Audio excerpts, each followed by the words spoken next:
Now, so I think both those guys should be there given what they said. All right, finally we have Kobe. He visited the Pats yesterday for OTAs in Foxborough.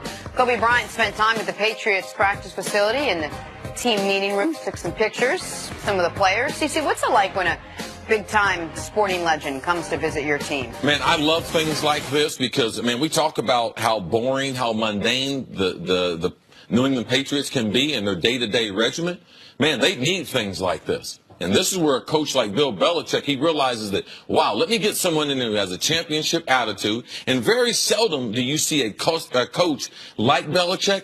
He's going to trust the speaker to take up time that he would typically be speaking to the players. So having someone like Kobe, it's really important. You see someone, Nick Saban does this all the time. I believe he's the best in the business at it, is bringing in profound speakers, people that have been successful at a lot of different things so that the players, they kind of hear the same thing coming from a different messenger. So Nick Saban, he trusts the speakers in being famous to be able to do the right thing a lot in front of his players, more than I've seen any coach. Belichick needs these types of things because he has the type of message that if you keep hearing it and hearing it and hearing it, you can be a little bit tone deaf to what he's saying. Kobe and Belichick have a lot of the same principles. What about when you were playing? Do you recall any athletes coming in, any stars coming in, I was very, very fortunate that I had Dennis Green. I ain't need no Kobe Bryant because Dennis Green, he dropped wisdom on us from Bill Walsh,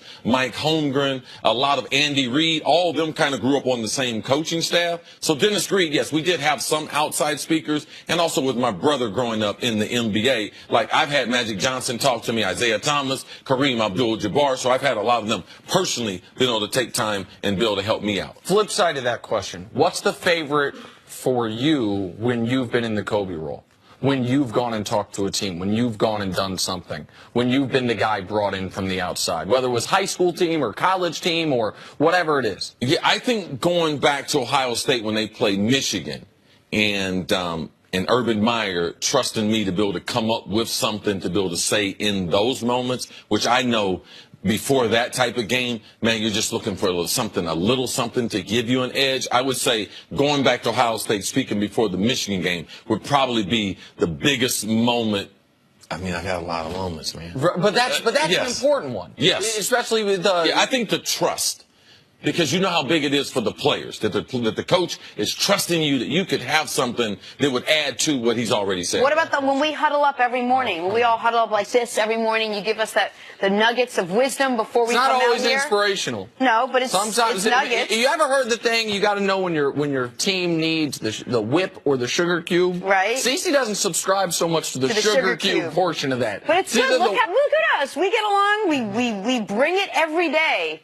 Because just like Michigan, Ohio State, right? Same thing. Yeah, full disclosure. I come into Jenna's office around 5 o'clock, and I get out my pump, and I pump that thing up. Let's go, Jenna. Let's go. Let's do this thing, Jenna. Let's go.